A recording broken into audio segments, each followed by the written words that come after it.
Hello students, welcome to the electrical engineering channel. In this lecture and in the coming lectures, I will be discussing several tests which can be performed on DC machines. The purpose of performing these tests on DC machines is to evaluate the losses which are taking place in the particular machine, and we can also evaluate the efficiency of that particular DC machine. So the first test is called brake test, and in this test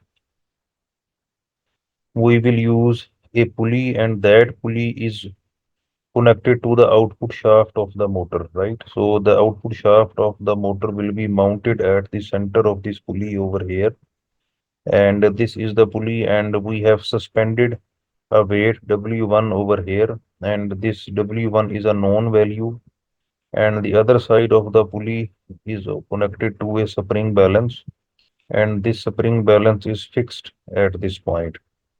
And this is a belt which is passing through the pulley, and the center of this pulley is connected to the shaft of the motor, right? So after completing this arrangement, we will turn on the motor, and we are assuming that the motor is running in the anti-clockwise direction. So this is the direction of rotation of the motor, and when the motor is stationary, or when we have not turned on the motor, then that pulley will be freely adjusted, and the weight which is suspended over here will be exactly equal to the reading which we find at this spring balance, right? When the motor is not yet started. After turning on the motor, and after it has started rotating in the anti-clockwise direction, then this spring balance will show a reading which is smaller than uh, this suspended weight, right? If the weight of this object is, for example, 10 kilograms, then we might observe 9.5 kilograms at this spring balance, because the direction of rotation of the motor is in anti-clockwise direction, and it is very important to tell that the belt is suspended over this pulley, and we also have used a lubricant over here, right? The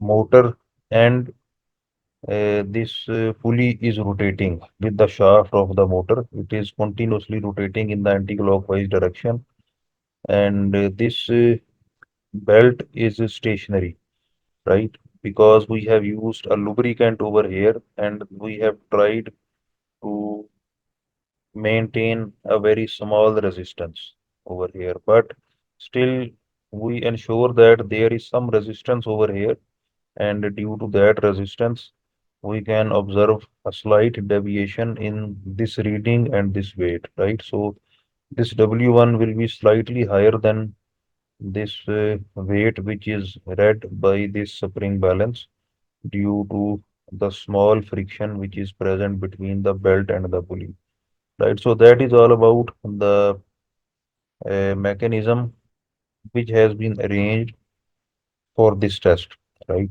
So W1 is the suspended weight in kilograms, W2 is the reading in the spring balance, net pull on the band due to friction at the pulley is W1 minus W2 kg.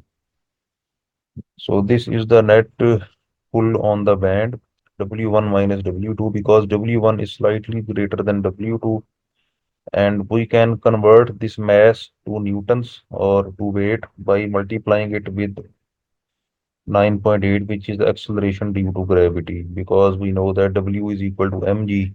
So this is the mass in kilograms, and this is the g, which is acceleration due to gravity. So this is the term which will give us some value in newtons. R is the radius of the pulley in meters. So this is the radius of the pulley in meters, and n is the motor or pulley speed in revolutions per second. So torque on the shaft of the motor will be equal to force multiplied by moment arm. So this is the force which is actually the weight, and it is equal to 9.8 multiplied by W1 minus W2, and this is the moment arm. So this is the shaft torque, and output power in this case will be equal to shaft torque multiplied by 2 pi n, and that can be written as 2 pi multiplied by 9.8 W1 minus W2 multiplied by R. So 2 pi multiplied by 9.8 is equal to 61.68, and n is the speed, right? So by mistake, I have missed n in this expression. So this expression also contains this RPMs of the motor, and by mistake, I have missed R in this expression. So in this expression, both n and R are present, and in this expression also both n and R are present. So I feel sorry for this mistake, but I think you can correct this mistake. So this is our output power, and our input power will be equal to V multiplied by I. So this is the input power on the motor, which is equal to voltage multiplied by the current.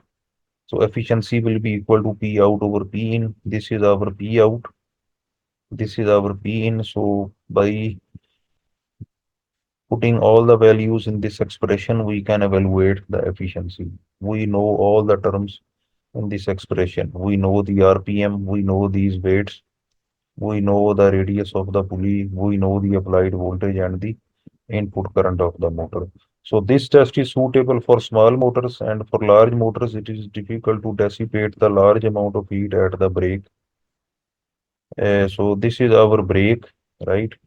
Due to friction, we are actually applying the brake at the output shaft of the motor. If we have a bigger motor or a bigger machine, then the friction at this surface will also be high, and that high friction can lead to excessive heat loss in the belt, and that belt can damage quickly. So we may not be able to perform the test in that case. So that test is suitable for small motors. So another way we can also use to apply the brake test and find the efficiency of the motor. So this is also a brake test, but the difference is that we have used two spring balances in this case, uh, like this, right? So these two spring balances are mounted at the top, and at the bottom we have the pulley and the shaft of the motor. So this is the belt, and in that case we can rotate the motor in either direction, clockwise or anti-clockwise. So if this motor is running in the clockwise direction, then the tension on this spring will be higher than the tension in this spring, right? So S1 will be greater than S2. If the motor shaft is running in the anti-clockwise direction, then S2 will be higher than S1. So in this case, again, our output power will be equal to T shaft multiplied by omega. Omega is equal to 2 pi n, and T shaft is equal to S1 minus S2 multiplied by R.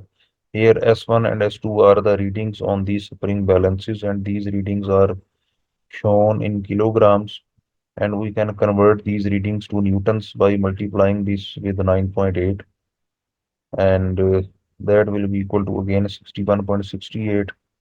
Since in this case S1 is greater than S2, so we will use S1 minus S2 over here.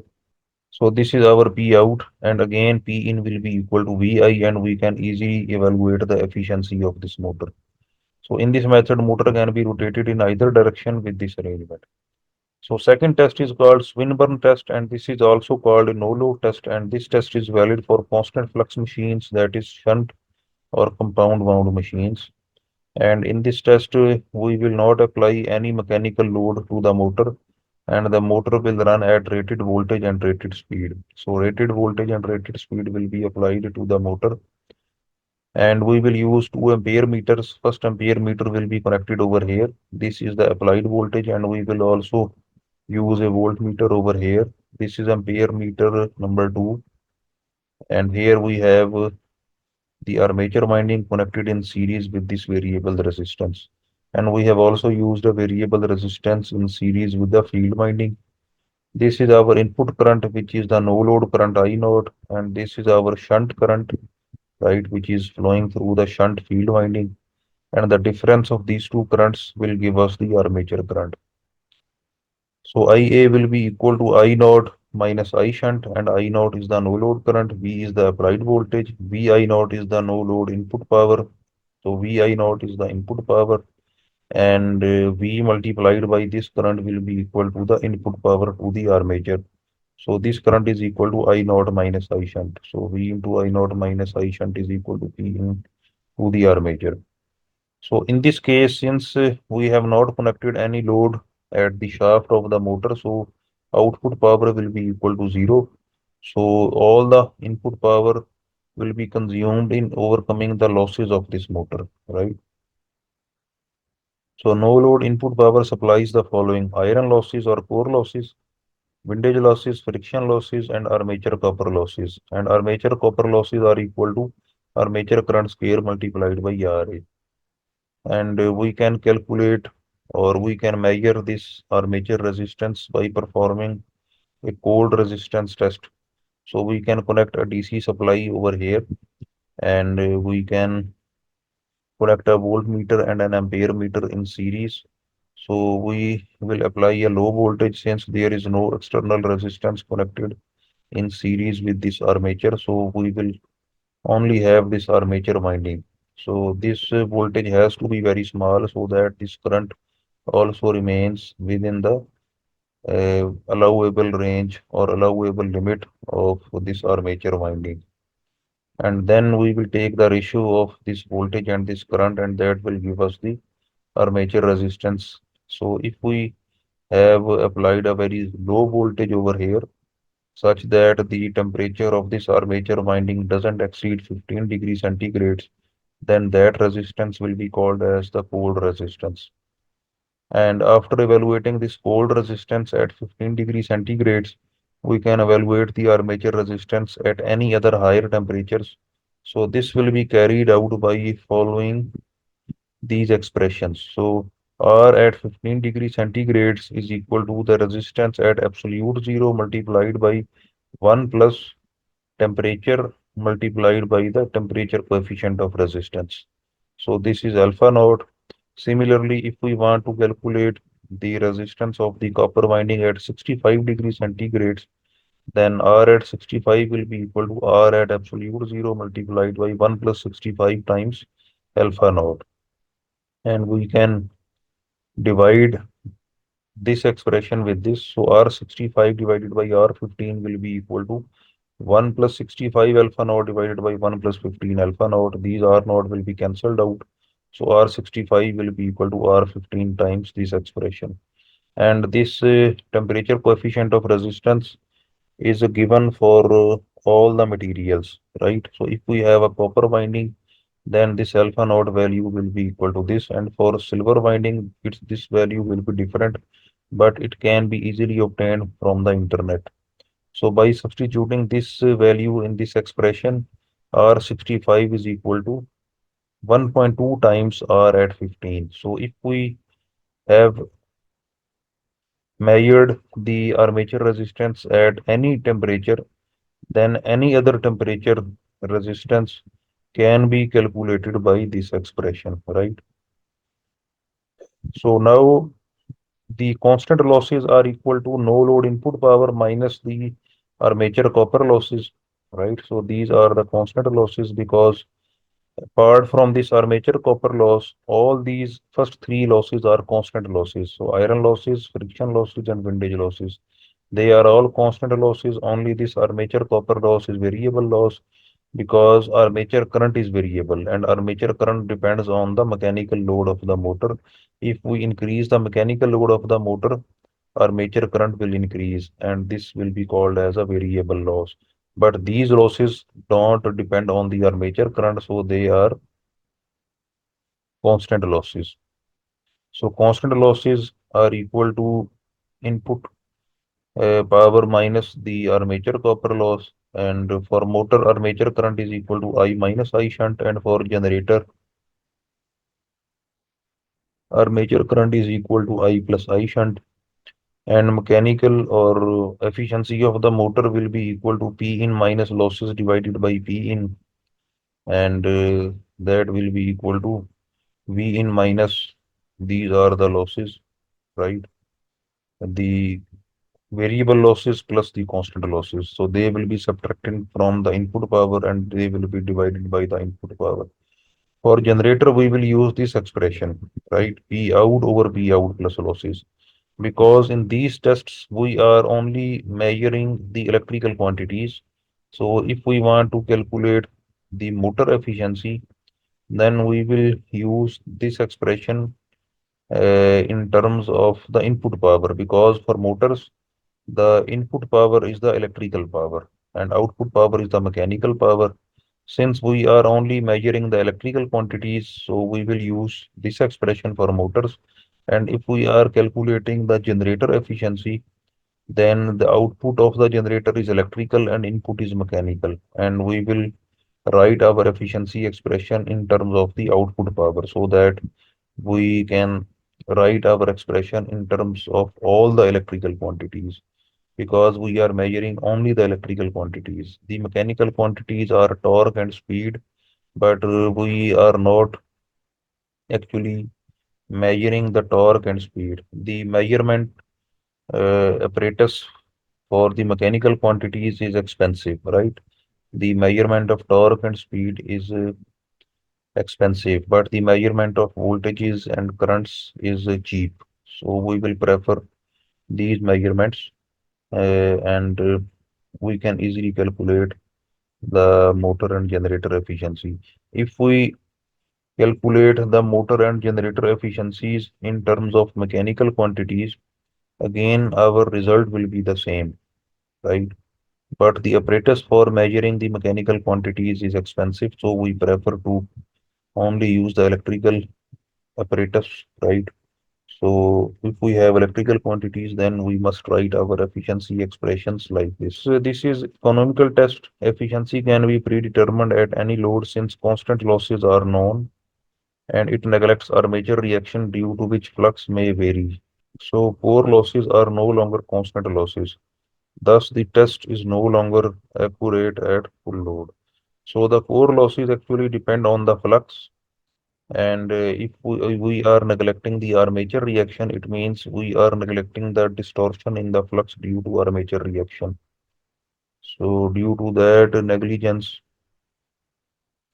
our core losses uh, may not be the exact, which are actually present in the motor. So that is one drawback of this test. But overall, this test is superior over the brake test, right? So that is all about our today's lecture on brake test and Swinburne test. For watching more lectures, please subscribe this channel. Until the next lecture, it's goodbye.